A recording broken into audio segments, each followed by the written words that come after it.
खुमार ड्रामा के आने वाले एपिसोड में आप देखेंगे कि फाइज का बाप अपनी बीवी को कहता है कि रेयान अब इस काबिल नहीं रहा कि वो हमारे कारोबार को चला सके, क्योंकि वो हमारे कारोबार के शेयर्स अपने ससुर के कारोबार में लगा रहा है ताकि अपनी बीवी का एतमाद हासिल कर सके, और वो पूरी तरह अपनी बीवी के हाथों में है।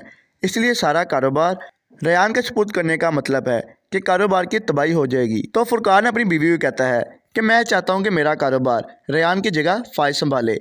तो उसकी माँ फाइज के पास आती है और उससे कहती है कि तुम शेख फुरकान के बेटे हो, किसी की कंपनी में जॉब करना तुम्हारा काम नहीं है, तुम्हारा काम है कि तुम अपने बाप के कारोबार को संभालो।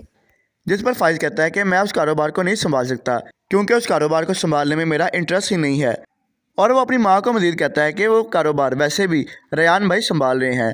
तो उसकी माँ उसे बता देती है कि रेयान अब इस काबिल नहीं है कि वो उस कारोबार को चला सके। तो वो फाइज को सब कुछ बता देती है कि रेयान अब हमारी कंपनी के शेयर अपने ससुर की कंपनी में डाल रहा है।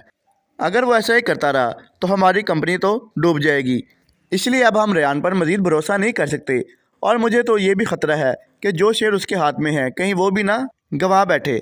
इसलिए मैंने और तुम्हारे बाबा ने फ़ैसला किया है कि अब कारोबार की सारी भागदौड़ तुम संभालोगे, और तुम अपने माइंड से ये जॉब करने का ख्वाब निकाल दो।